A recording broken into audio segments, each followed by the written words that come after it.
गुलजार शोभा। हम सत्संग में नहीं आए थे, लेकिन हम बाबा ने जो ओम निवास बच्चों के लिए खोला था उसी में ही आए थे। और वहाँ आ कर के जो हम लोगों को मम्मा और बाबा का प्यार मिला, जो निस्वार्थ प्यार। वैसे तो माँ बाप का प्यार होता है बच्चों पे, लेकिन ये जो था वो निस्वार्थ प्यार, आत्मक प्यार।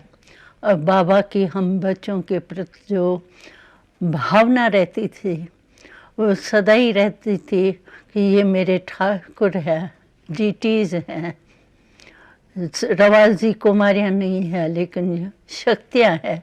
तो वो जो बाबा की भावना और निस्वार्थ प्यार, उसने हमको बाबा की तरफ, ज्ञान की तरफ आकर्षित किया।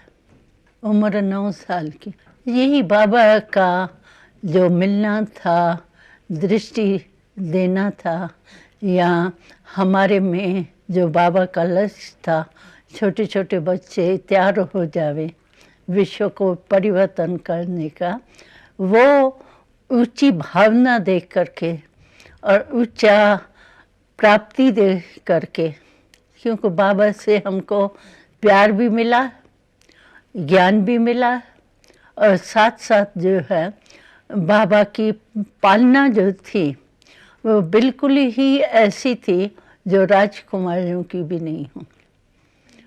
तो इसीलिए इसने हमको बाबा के पालना ने, प्यार ने, और साथ में बाबा की जो हम प्रति ऊंची भावना थी उसने आकर्षण किया। 4 क्लास, वो क्या है जो बाहर की नॉलेज है उसमें तो इस वर्ल्ड की हिस्ट्री, ज्योग्राफी, हिसाब किताब ये होता था। और यहाँ जो पढ़ाई पढ़ी वो बेहद की हिस्ट्री और ज्योग्राफी, सतयुग से लेके कलयुग संगम तक। तो इस नॉलेज में मैं कौन हूँ, परमात्मा क्या है, तो इससे क्या हुआ, जैसे एक हमारे को विशाल नॉलेज मिली। जो हद की नॉलेज थी वर्ल्ड की, उसके बजाय हमको बेहद की हिस्ट्री, ज्योग्राफी मालूम पड़ी, अपनी पहचान हुई, परमात्मा की हुई। इसीलिए ये नॉलेज बहुत अच्छी लगती थी। वैसे तो पहली बार हम जब ध्यान में गए थे तो घर में ही गए थे, क्योंकि हमारे संबंधी जो है वो भक्ति में थे। लौकिक माँ भी भक्ति में बहुत थी और हमारे मामी के घर में भी थे। तो पहले पहले बाबा, ब्रह्मा बाबा में जब प्रवेशता हुई तो शुरू शुरू में उस मामी के घर में बाबा रहने आया था और सत्संग चालू था। तो वहाँ एक दिन मैंने साक्षात्कार किया पहला, और वो पहला साक्षात्कार था श्री कृष्ण का, जिसका हमको ज्ञान नहीं था। वैसे हमारे सिंध में एक रवाज था कि शीशे पर प्रिंट होती थी और देवताओं की प्रिंट होती थी, लेकिन हम छोटे बच्चे खाने पीने, घूमने, पढ़ने में बिजी रहते थे, तो हमको ज्ञान नहीं था कि ये चित्र अच्छे हैं। जैसे चित्र आर्ट का काम देख करके खुशी हो ना, उसी रीति से हमारा अटेंशन ये नहीं जाता था कि ये क्या, किसकी मूर्ति है, क्या है, लेकिन एक आर्ट के रीति से बहुत अच्छा लगता था। तो पहले जब हमने श्री कृष्ण का साक्षात्कार किया, वो 8 साल की आयु में, पीछे हम बोर्डिंग में गए, तो मेरे को पता ही नहीं था कि ये मैंने क्या देखा। लेकिन हमारी लौकिक माँ भक्ति में होने के कारण उसने मेरे भाव को समझा कि इसने कोई देवता का साक्षात्कार किया है। तो जो मूर्तियाँ होती है ना घर में, वो ले आई, राम की, कृष्ण की, ये सब मूर्तियाँ मेरे आगे ले आई। लेकिन मूर्तियाँ और प्रैक्टिकल साक्षात्कार में जो श्री कृष्ण हमने देखा, उसमें बहुत अंतर था। यानी उनकी दास दासियाँ भी उससे अच्छी थी जो चित्र आजकल के हैं। तो मैं ये समझा नहीं सकी कि मैंने क्या देखा। लेकिन श्री कृष्ण का जो पोज है ना डांस का, थोड़ा ऐसे तेजी टांग का, उससे हमने उसको सुनाया। ये ऐसा था, लेकिन वो फीचर्स बहुत अच्छे थे। तो उन्होंने मेरे को समझाया कि ये तुमने श्री कृष्ण का देखा है, और फिर मैंने भी समझा श्री कृष्ण क्या है। लेकिन 1 साल के बाद हम उम्रवास में दाखिल हो गई, और फिर तो हमको ज्ञान मिल गया। इतने बंधन मेरे पास नहीं थे, क्योंकि मेरी लौकिक माँ जो है उसको रुचि थी कि 4 कुमारियों में से एक कुमारी ज़रूर ऐसे भक्ति के मार्ग की तरफ जाए। तो उसकी मदद से हमारे को कोई खास बंधन नहीं पड़ा। गए वारंट के जब निकला तो हम छोटी आयु वाले थे, इसलिए गए ज़रूर घर में, लेकिन वहाँ भी माँ ज्ञान के भक्ति के कारण हमको कोई बंधन नहीं डाला। लेकिन 1 मास 1 वर्ष जो है वो हमको वारंट के द्वारा रहना पड़ा। और फिर उसके बाद हमारे लौकिक माई, क्यों कराची में ही था बाबा, और हम भी कराची में ही रहते थे। तो सवेरे सवेरे जो है वो लौकिक माँ हमको यहाँ ले आई सत्संग में, और कहा बाबा अभी मैं इसको नहीं ले जाऊँगी वापस। तब से मैं वहीं रह गई। बोर्डिंग की दिनचर्या जो थी, सवेरे हम उठते थे, लेकिन योग अभ्यास वगैरह की, योग शब्द नहीं था उस समय। यही था कि आत्म अभिमानी बन के आत्मा रूप में स्थित होना है। तो सुबह को उठ करके हमको उठते ही समझो आत्म अभिमानी बनने की ये ड्रिल करते थे। और फिर उसके बाद बाबा, छोटे बच्चे थे हम लोग, तो हम लोगों को स्थूल ड्रिल भी सिखाते थे। तो ड्रिल करते थे, उसके बाद बगीचे में घूमने जाते थे, वहाँ खेल वगैरह होता था। लौटते जो है वो हम लोगों के लिए नाश्ता पहले से ही तैयार रहता था, और हमको कुछ नहीं करना पड़ता था। थाली तैयार होती थी, हम खा के और थाली वहीं छोड़ करके जाएंगे। तो हम लोगों को पालना जो बाबा ने दी, और दूध में भी ऐसे नहीं खाली दूध बाबा पिलावे, पिस्ते बादाम डाल के और केसर वगैरह डाल के बहुत अच्छी रीति से हमको नाश्ता भी कराते थे, उसके साथ दूध भी देते थे। चाय हम लोग नहीं पीते थे, दूध ही लेते थे। तो इसी रीति से ये सुबह का तो ये प्रोग्राम चलता था। और उसके बाद हम तैयार होके, कोई सवेरे तैयार होते थे, कोई घूमने के बाद होते थे। फिर हम क्लास होता था, और क्लास में हमको इंग्लिश, हिंदी, गुजराती सब सिखाते थे। उसके बाद रिसेस में बाबा हम लोगों को बहुत प्यार से जो भी नया फल निकलता था वो अपने हाथ से काट के और खिलाते थे। उसके बाद जो है फिर हमारा क्लास होता था, और कोई 2-3 बजे तक क्लास होता था। उसके बाद फिर हम खाना खा के रेस्ट करते थे, और फिर उसके बाद जो है वो हम लोग शाम के टाइम जो है वो एकांत में आत्म अभिमानी बन के बैठने का अभ्यास करते थे। और शाम को बाबा कभी समुद्र के किनारे भी ले जाता था। जब हैदराबाद से कराची में आए हैं तो वहाँ बाबा हमको सागर के किनारे भी ले जाता था, वहाँ खेल भी कराता था, और कहीं ट्रांस में भी चले जाते थे और सागर के किनारे पर अलग अलग बैठ के हम, योग शब्द नहीं था लेकिन आत्मा रूप में स्थित होने का अभ्यास करते थे। हाँ, वो तो हम सभी को टर्न बाय टर्न, कभी भंडारे की सेवा, कभी रोटी पकाने की सेवा, कभी प्रेस करने की सेवा, ऐसे ऐसे काम हम लोगों को टर्न बाय टर्न मिलते थे और हम वो कर्मणा करते थे। क्योंकि हम ज़्यादा करके उन दिनों में ट्रांस में जाती थी, इसीलिए विशेष कोई नहीं हुई।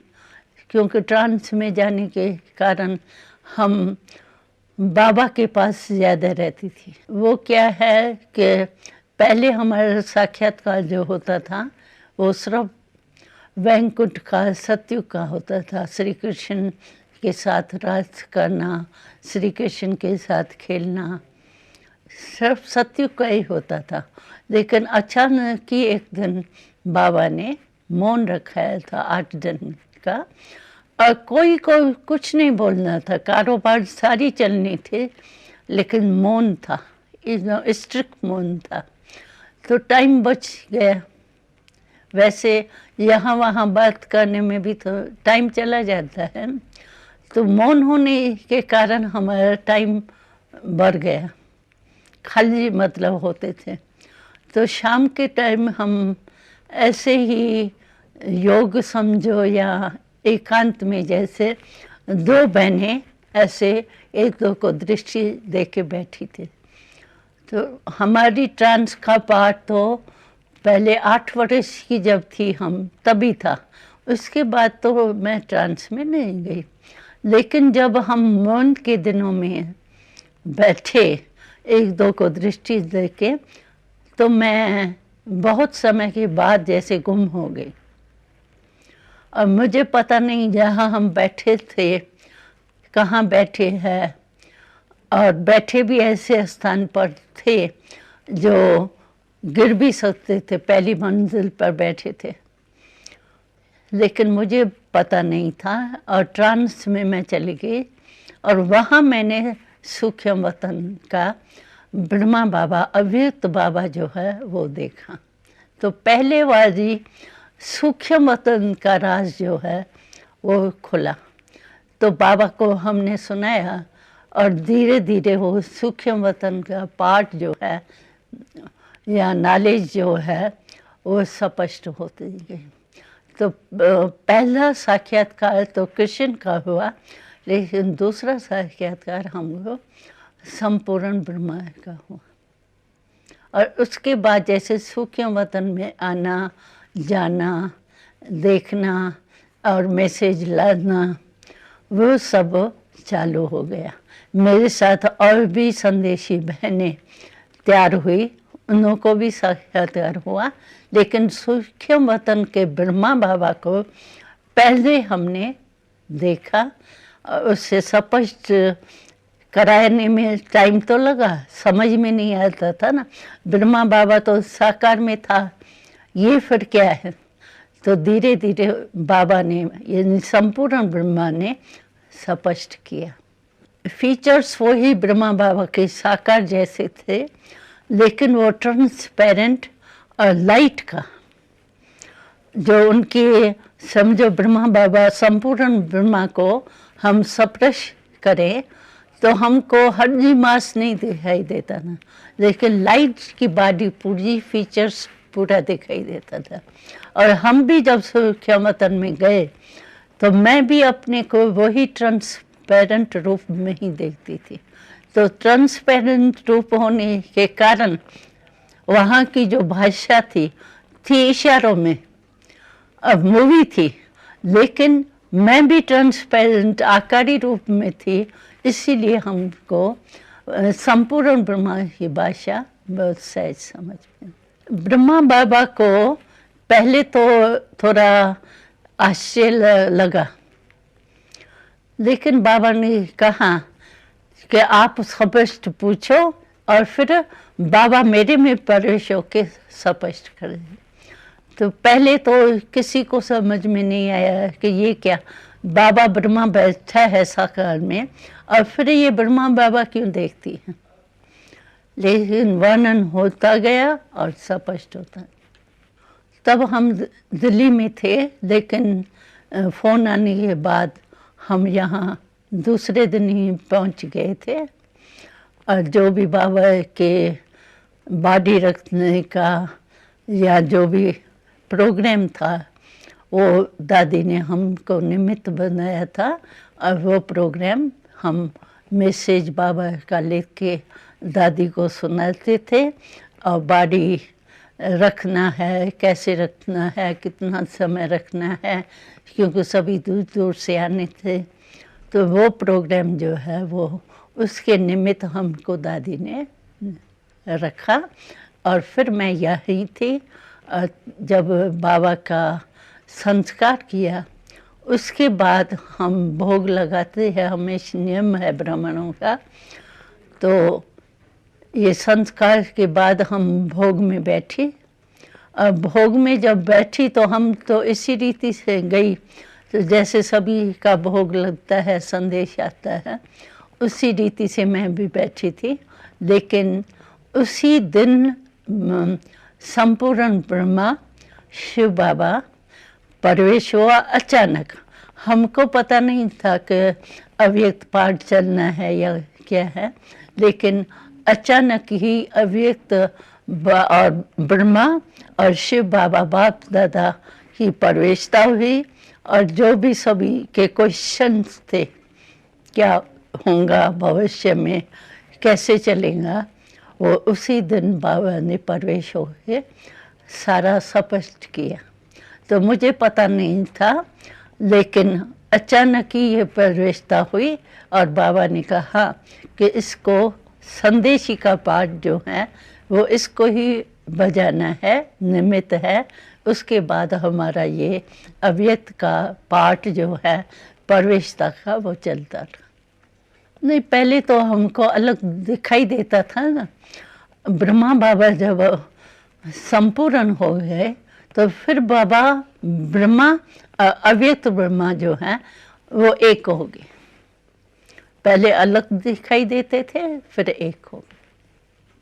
अभी जितना टाइम भी बाप दादा होता है तो उतना टाइम पहले हम ट्रांस में जाते हैं और बाबा से मिलते हैं। जो कोई मैसेज होता है वो सुनाते हैं और फिर बाबा कहते हैं, अच्छा बच्चे, अभी मैं जा रहा हूँ बच्चों से मिलने।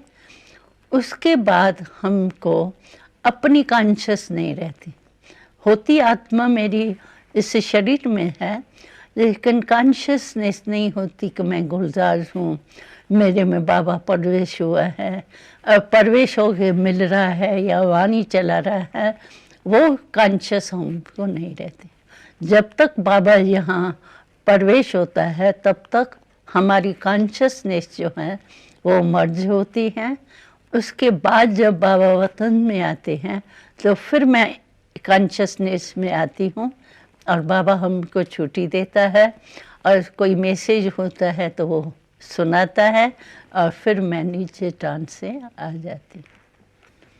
सतयुग में क्या है कि जो मनुष्य में होना चाहिए, समझो फीचर्स, स्वभाव, संस्कार और संपत्ति, यही संबंध, यही मनुष्य की विशेष होती है। तो वहाँ सतयुग में सभी संपूर्ण है। प्रकृति जो है वो भी सत्व प्रधान है, इसीलिए वहाँ कोई हलचल नहीं। प्रकृति जो है वो सुख देने वाली है, इसीलिए वहाँ प्रकृति द्वारा भी सुख मिलता है, दुख का नाम निशान नहीं है। और मनुष्य जो है संबंध में भी कोई नीचे ऊपर नहीं है। एक दो से संबंध ऐसा स्नेह बड़ा है जो को होना चाहिए, और साथ में संपत्ति की भी कोई कमी नहीं है। तो चाहिए क्या? एक तंदुरुस्ती चाहिए, और तंदुरुस्ती ऐसी है जो वहाँ बीमारी की, डॉक्टर की नाम निशान नहीं है।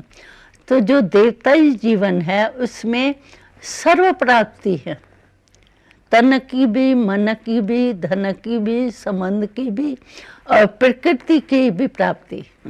सतोप्रधान होने के कारण प्रकृति भी दासी रहती, तो इसीलिए वहाँ कोई अप्राप्ति नहीं है, सर्व प्राप्ति है।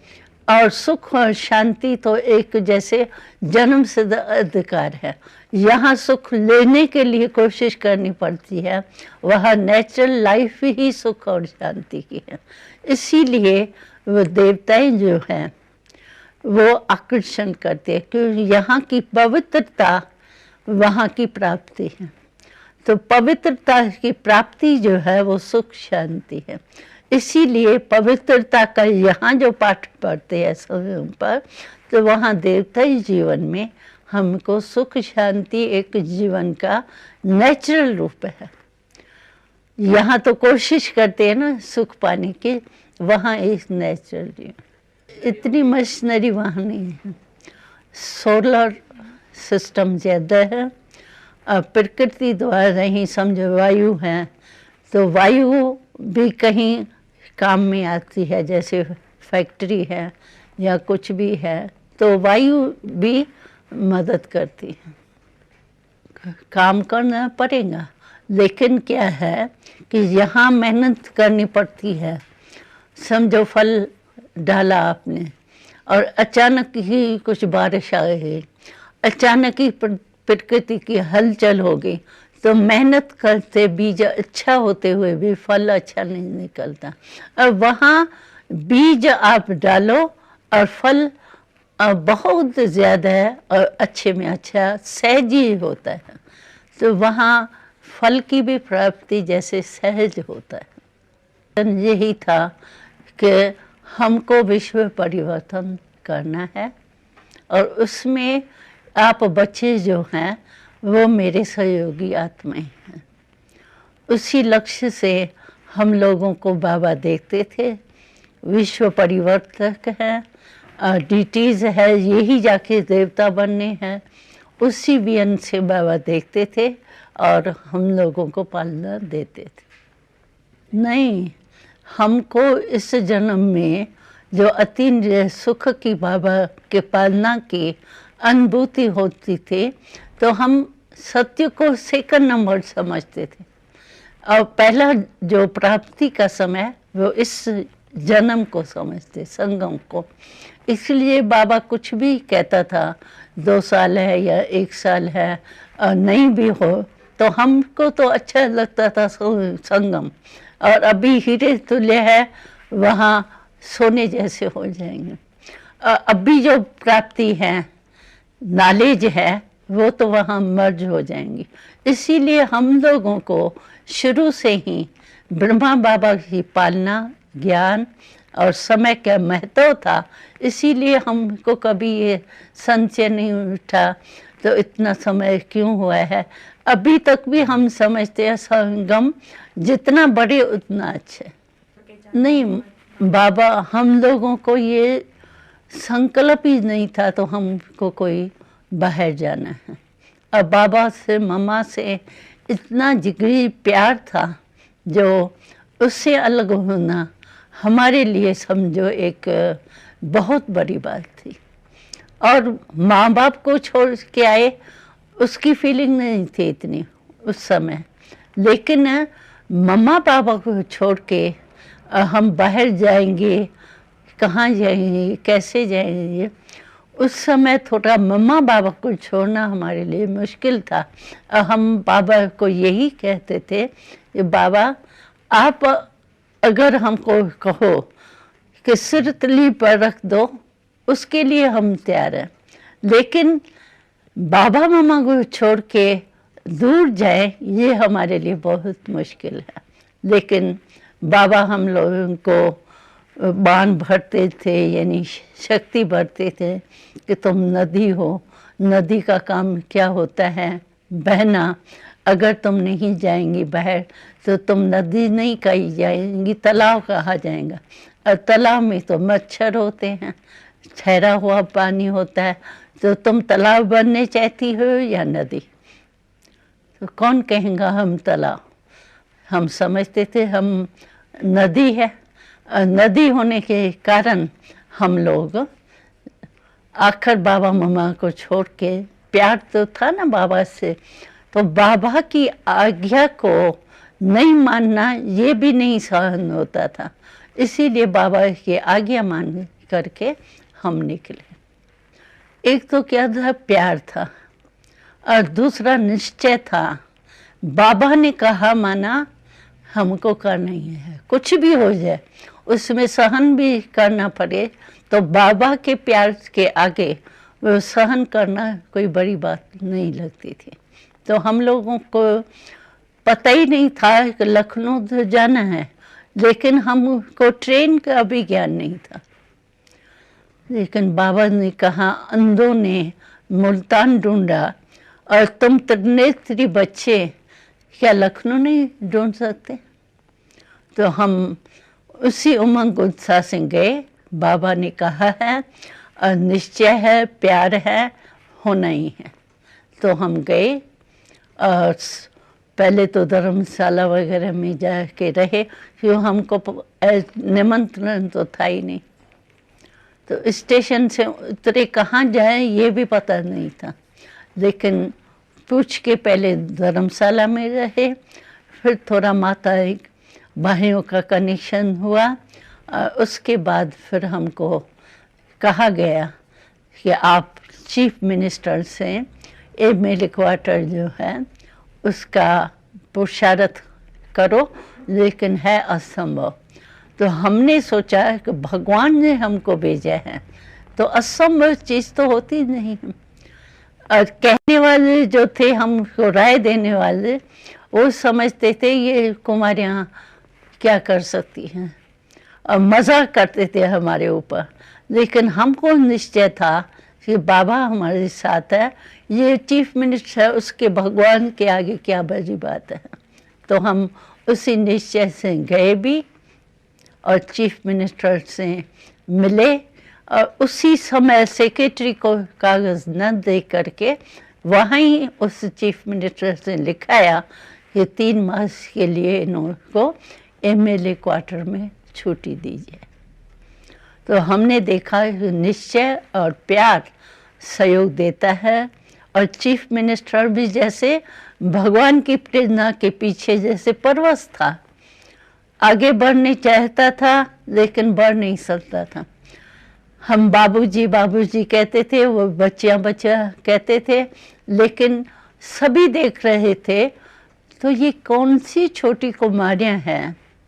हमारी ड्रेस भी साड़ी वगैरह नहीं थी, फ्रॉक और सिंधी ड्रेस थी, तो हम सबसे न्यारे भी लग रहे थे।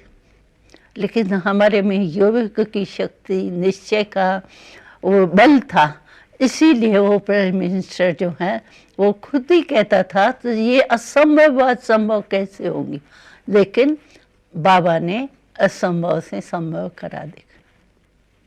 ब्रह्मा बाबा की विशेषता ये थी कि हमेशा हमको अपने से ऊंचा दिखता था।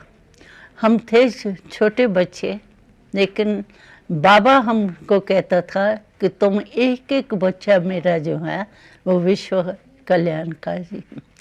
तो हम छोटे होने के कारण समझते थे कि विश्व कल्याणकारी कैसे होंगे, हमको पता ही नहीं है विश्व क्या है।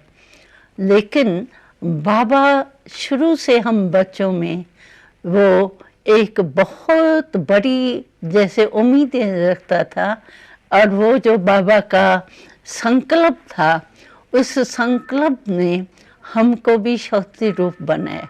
और बाबा की विशेषता ये थी कि कभी भी किसी के प्रति, समझो हम बच्चे हैं तो वैरायटी तो थे ही, लेकिन बाबा उनकी बुराई न देख करके अच्छाई की तरफ खुद करके दिखाता था। और हम लोग बच्चों में भी वो संस्कार बढ़ता था कि कमी न देख करके विशेषता दे। और बाबा की यही ट्रेनिंग बहुत एक वंडरफुल थी कि कभी भी बाबा कहता था कि तुम ये नहीं बोलो कि मुझे ये आता नहीं है, मैं ये नहीं कर सकती हूँ, मैं जानती नहीं हूँ। बाबा कहता था देखो तुम बच्चे जब ज्ञान में आए तो तुम ज्ञान को जानते थे, सीखे तो हो गए ना होशियार।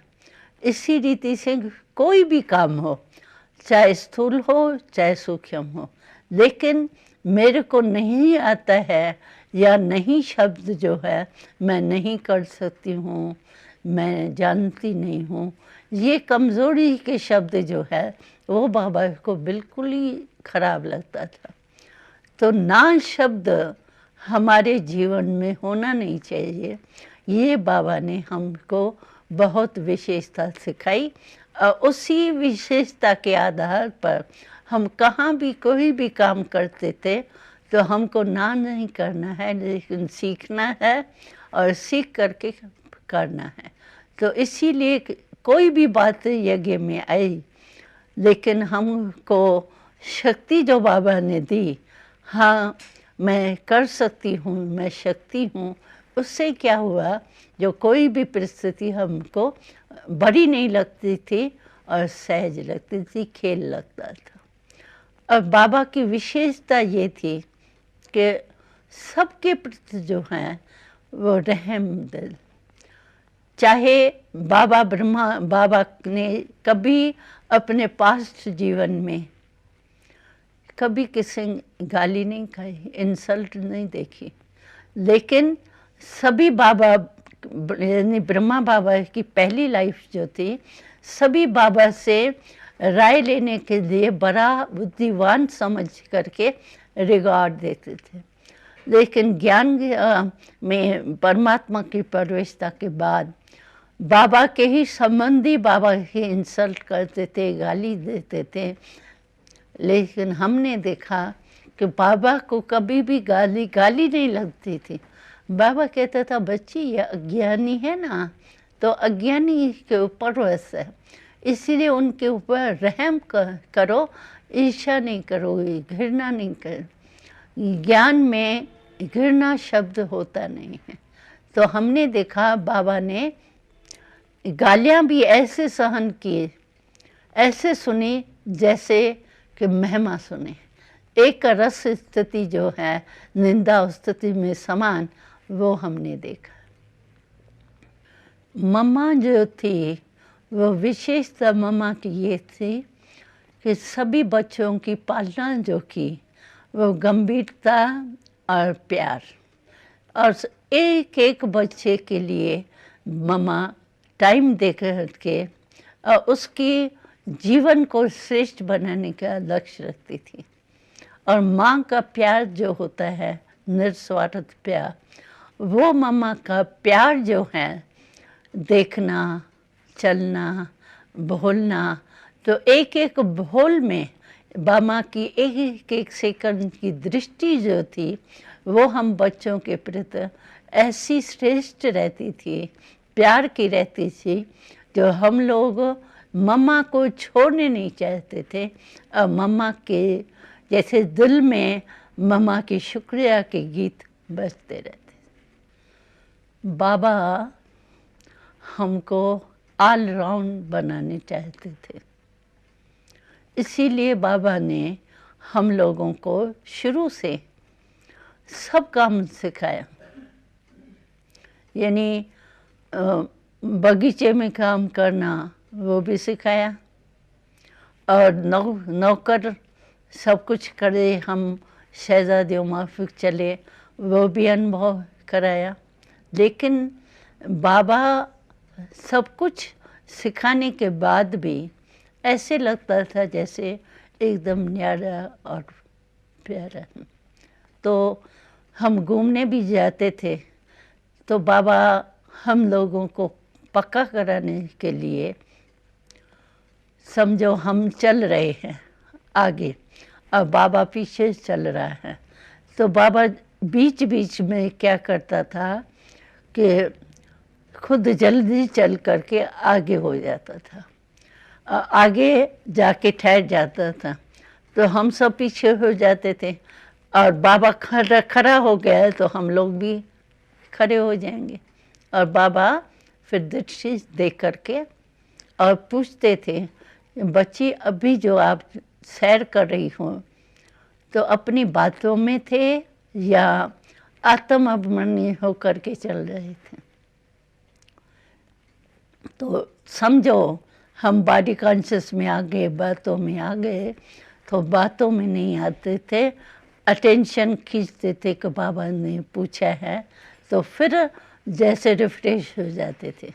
और चलते हुए भी आत्म अभिमानी का अभ्यास जो है वो पक्का हो जाता था।